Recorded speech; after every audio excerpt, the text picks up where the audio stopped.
महाराज पीला चंदन बेलपत्री के दोनों पत्ते पर, लाल चंदन बीच वाले पत्ते पर शिव मंदिर में जाकर, जहां पर शिव मंदिर में ये शिवलिंग है, ये जलाधारी है, ये माता पार्वती का हस्त कमल है जहां शिवलिंग रखा है, ये भाग है, राइट में गणेश जी, लेफ्ट में कार्तिकेय जी, बीच में अशोक सुंदरी है। समझते ना सब लोग? ऊपर से जो बूंद बूंद पानी गिर रहा है, शंकर भगवान की 5 लड़कियां हैं, जया, विषहरा, शामरी बारी, दौतली और देव।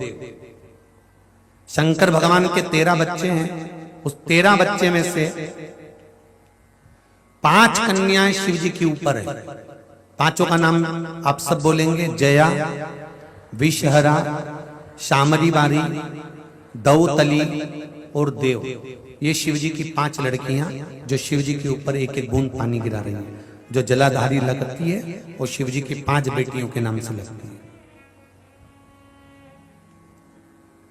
शंकर भगवान की 6ठे नंबर की बेटी अशोक सुंदरी है। जहां से जल बहता है बीच में एक मोटी सी लाइन रहती है, वो शिव जी की छोटी लड़की है अशोक सुंदरी। जहां शिवलिंग रखा हुआ है, गोल जो भाग होता है वो माता पार्वती जी का हस्त कमल, राइट में गणेश जी, लेफ्ट में कार्तिकेय जी, जहां से पानी बह रहा होता है। पानी गिरने के बाद में जितनी दूर तक मंदिर के फर्श से निकलकर जितनी दूर तक जाता है, वहां 33 कोटि देवी देवताओं का निवास होता है। इसलिए शंकर जी के जल को लांघा नहीं जाता।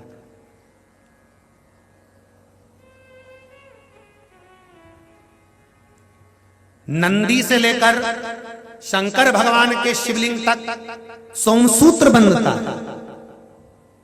क्या बनता है? सोमसूत्र। शिव जी का जहां नंदी होता है, इस नंदी से लेकर जहां शंकर भगवान का शिवलिंग रखा होता है, यहां एक सोने का तार,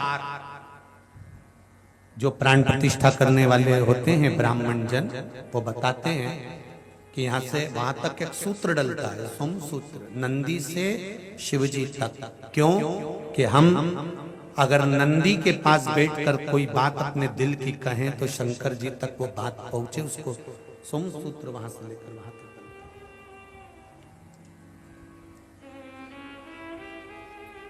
अब तो प्रतिष्ठा के समय पर सोने की वो तार डालते कि नहीं डालते वो पता नहीं, पर शिव मंदिर का नियम है, छोटा सा भी अगर शिव मंदिर बना रहे हो, बड़ा भी बना रहे हो, तो नंदी से लेकर शिवलिंग तक एक सूत्र डलना चाहिए, सोने का तार, वो भूमि के अंदर ही होना चाहिए।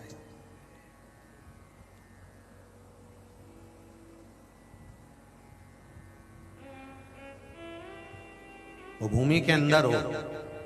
जब फर्श लगे तो उसके अंदर की यहाँ नंदी बैठेगा, तो यहाँ से लेके यहाँ तक शिव जी है, यहाँ से यहाँ तक एक तार डाल दिया, एक सूत्र बांध दिया। वो सूत्र क्या काम करता है? सोम सूत्र की प्रामाणिकता क्या है? क्या कार्य करेगा वो? तो वो एक कार्य करता है। आप एक दिन मंदिर गए हो और मंदिर जाने पर अगर आपने एक दिन जल चढ़ाया है, नारी का बीच में रजो धर्म आ गया, वो 7 दिन तक अगर मंदिर नहीं गई है, कोई पुरुष बाहर चले गया, कोई काम आ गया, वो मंदिर तक पहुंचा नहीं है, तो 1 हफ्ते तक अगर आपने जल भी नहीं चढ़ाया है, शंकर के नंदी के पास बैठकर आप अगर आए हो, तो ये सोमसूत्र आपके 7 दिन की पूर्ति कर देता है कि 7 दिन आप मंदिर आए हो। भले आप रजो धर्म के समय पर मंदिर नहीं गए, भले किसी कारण से बाहर चले गए, पर शिवजी पर अगर आप जल चढ़ाकर नंदी के पास 2 मिनट बैठे हो, नंदी के ऊपर हाथ फेरा है या नंदी के कानों में कुछ कहकर आए हो, नंदी का स्पर्श कर आए हो, तो सोमसूत्र का वो तार नंदी के भाव से शंकर से कहता है कि वो नित्य प्रति स्मरण किया। नित्य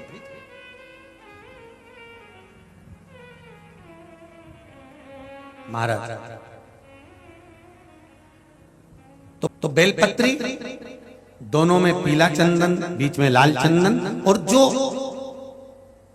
अशोक सुंदरी वाली जगह है, उस अशोक वाली सुंदरी वाली जगह पर डंडी का भाग जहां से पानी बहता है, वहां लाल चंदन का भाग नीचे की ओर शिवलिंग से टच करता हुआ लाल चंदन का भाग, और दोनों चंदन, पीले चंदन के भाग बेलपत्री के उस अशोक सुंदरी वाली जगह पर रखकर मन कामना से शरीर में अगर कोई रोग हो गया जिससे चमड़ी सफेद पड़ रही हो, या काया कोई जगह जगह पर खाज हो गया, या कोई सोराइसिस जैसी बीमारी हो गई है, तो शिव जी पर उस जल को समर्पित कर कर उस बेलपत्री का जो पानी है वो लेकर आए, शरीर में उस स्थान पर लगाना प्रारंभ करें। धीरे धीरे लगभग 15 से 20 दिन तक अगर क्रम करा और श्री शिवाय नमस्तुभ्यम का जाप किया, ये निश्चित है काया अपने रूप में आना प्रारंभ हो जाती है, निश्चित। पर प्रयास करना, सोमसूत्र वाला स्थान प्रयास करें।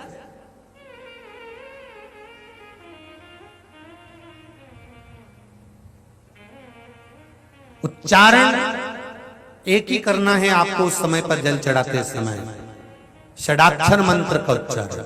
षडाक्षर मंत्र को सब बोलेंगे साथ में, चालू हो जाइए। ओम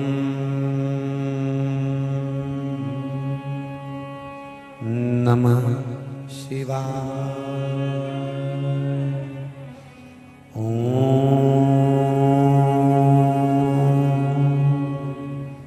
नमः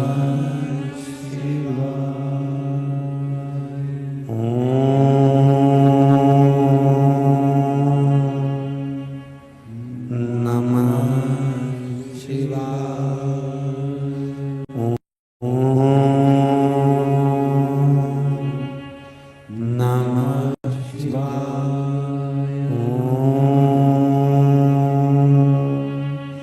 नमः शिवाय, षडाक्षर मंत्र का जाप करेंगे जल चढ़ाते समय। सेमरी हरचन की कथा में कहा था, रायसेन की कथा में वर्णन किया था, और हाले कोसा में जो साहू परिवार ने कथा कराई थी उसमें वर्णन किया था कि सूर्य नारायण भगवान को हम जब जल देते हैं,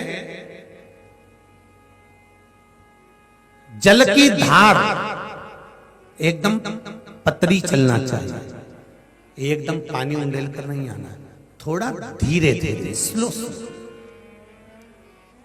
जिस माता के या किसी भाई के तन पर पूरे स्थान में अगर कहीं कैंसर की गांठ भी बता दी है, और अगर आप सूर्य नारायण भगवान को प्रातः के समय पर उसको देखकर जल में सूर्य की किरणों को देखकर जल छोड़ रहे हैं, सूर्य को अर्घ दे रहे हैं, और वो जल की धार आपके कैंसर वाली जगह पर या गांठ वाली जगह पर उस सूर्य की किरण पानी में से आपके उस स्थान पर पड़ रही है जहां पर गांठ है, तो आप 1 या 2 महीने तक लगातार जल चढ़ाएंगे, उसके बाद जाकर जांच कराइए, गांठ धीरे धीरे गलना प्रारंभ हो गई होगी।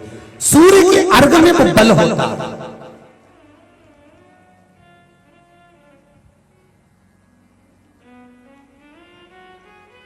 एक लोटा जल आप चाहे शंकर को चढ़ा रहे हो, चाहे सूर्य को अर्घ दे, जल जल है, जल की बड़ी महत्वता है।